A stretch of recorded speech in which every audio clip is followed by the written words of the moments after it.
start a revolution. This will be a revolution of inquiring further, of not worrying about winning other people's approval, of not wishing you were someone else, but perfectly content to be who you are. I want to start a revolution of love. What is love? Baby, don't hurt me. Don't hurt me no more. Baby, don't hurt me. Don't hurt me no more. What is love?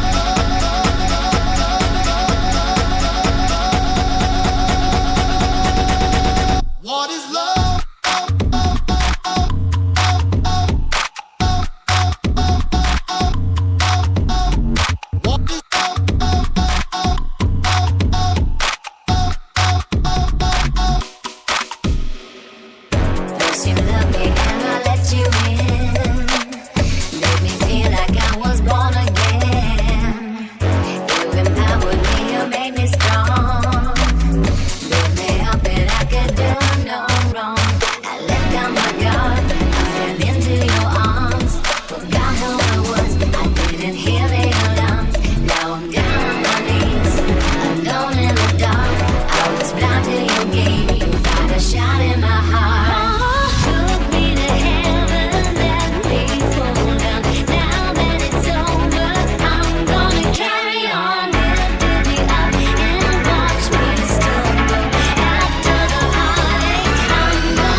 start a revolution of love.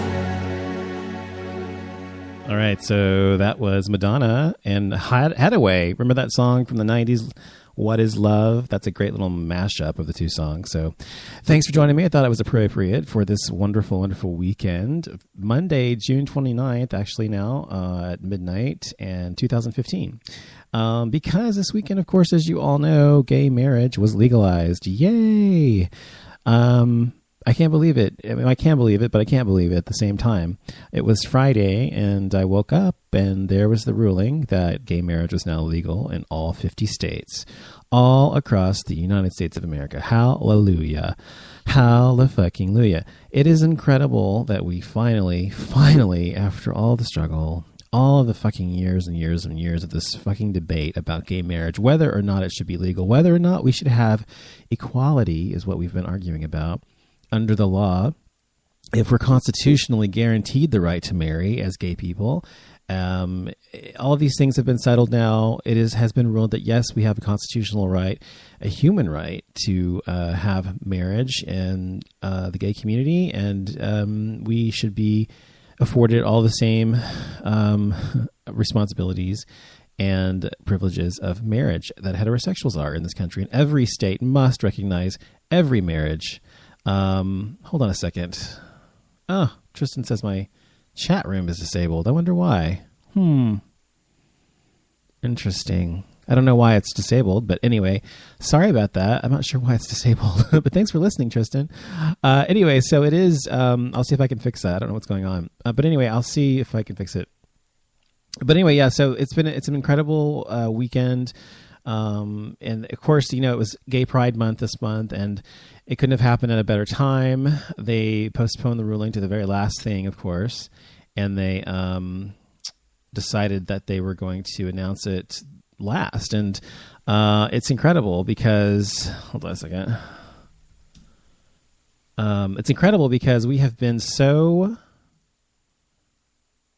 Sorry, I was doing another thing there. We've been working so hard with this for so long. Now, it's incredible that it's happened because we have been struggling for so long, but also, you know, because we've been struggling for so long, it's happened.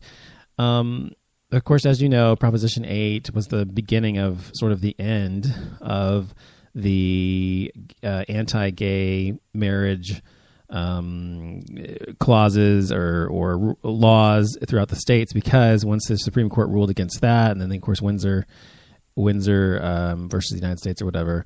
And then now the Supreme Court had to rule on these other cases as well. They've decided that it is, of course, valid that we get married. So anyway, I'm really happy about it. I was going to do a show Friday, but I decided I'd wait and see what some of the reactions were to the ruling. And of course, the Twitter sphere and Facebook and everything else went crazy. The conservatives' heads are just blowing up, which makes me laugh. You know, it's cracking me up because they're so pissed off that gay marriage is now legal in all 50 states, regardless of what they say or want.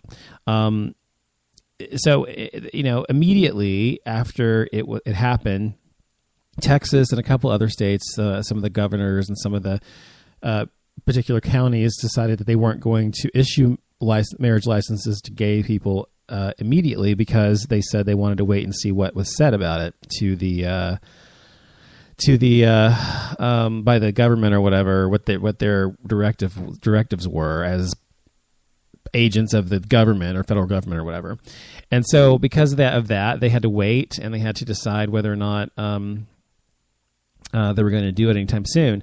Dallas County, where I live, immediately issued licenses, as well as I think Bexar County, several counties, and like Austin County or not Austin County, I think it's called Bear or something else. But anyway, where Austin is, where Dallas is, where Houston is, the counties in those locations pretty much began to do it immediately.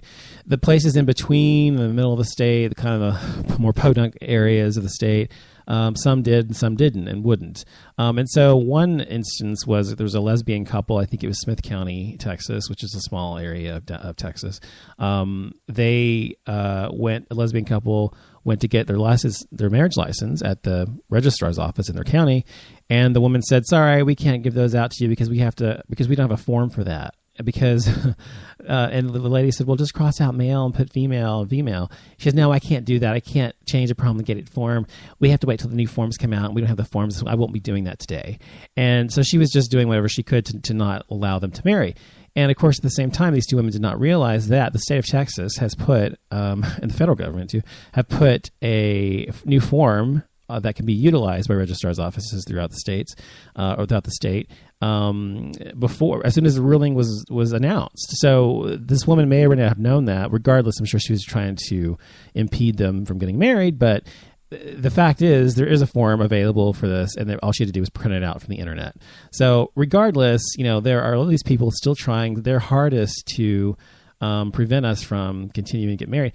Greg Abbott, who is the governor of Texas, who's a complete and utter moron. I mean, even worse than George Bush was, believe it or not, if you can believe that. He's just a hideous person. Or Perry. He has said, it doesn't matter what they say, God's laws is man and woman, blah, blah, blah. And I'm going to do everything I can to make sure that this doesn't happen in the great state of Texas and bullshit like that. And Texas is we have a reputation in Texas for being rebels, rebellious, and whatever, which I think is true. It's kind of ingrained in us if you're born here. To be kind of rebellious or whatever. But I think that it's also suspicious of government and those sorts of things. But Texas has to remember these Texans, these conservative, moronic Texans who hate gays so much and don't want us to get married, have to realize that we are not a sovereign state. We haven't been a sovereign state since 1888 or whenever it was we became part of the Union again. We reapplied to be part of the United States after the Civil War, so we have to follow the federal laws. The other thing is these states do not recognize or realize, sorry about that, is that we have to follow the laws of the federal government. The states do not usurp the power of the federal government. The federal government is king. Okay, that's the way our nation has been set up. That's the way it's been working for a very, very long time.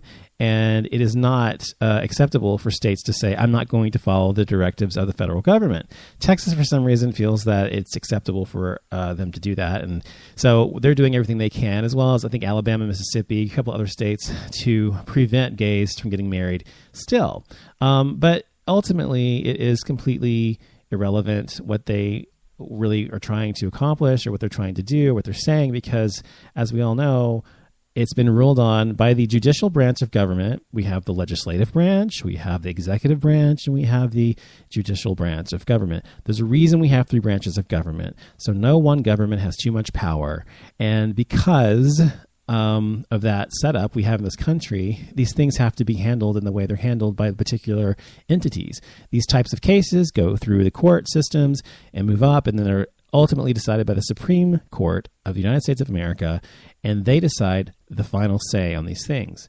The executive branch is just there to carry out, and to make law or whatever, and then the judicial branch is there to interpret it. So it's not like, anything has changed, but people seem to forget that you have to follow the fucking law of the United States of America. And I don't really understand why people have such an issue with gay marriage anyway, obviously, but most of the time it's of course, religious. And there were even, of course, you probably heard reports of the pastor or whatever trying to, he was saying he was going to set himself on fire if gays were allowed to marry, or if the Supreme Court ruled that we were able to marry. And he then backtracked when we were able to marry as of Friday and said, well, I never really meant that I was going to set myself on fire. I just meant that I would be in the fire of damnation or some shit like that. I don't know what the fuck he said, but some fucking bullshit, moronic nonsense. So I think it's, interesting that we have these people still just so fucking pissed off at us and hating us so much that they just really want us to, to not be able to get married. But a lot of people are getting married. A lot of people got married in Dallas and all over the state of Texas, as well as throughout the nation on Friday and Saturday. And it's incredibly heartwarming, and it's fantastic that at this long struggle we finally have reached this milestone in our struggle for equality. Of course, it's not over. We have other things to accomplish. We've got gay marriage legalized now. Now what? What's next? What happens next? And a lot of people say or think or feel that the gay rights movement has all just been about getting gay marriage, and once you've got the gay marriage rights, that's it. But truthfully, it's about much more than just gay marriage, and it's about full equality under the law. So yes, now we have gay marriage. We have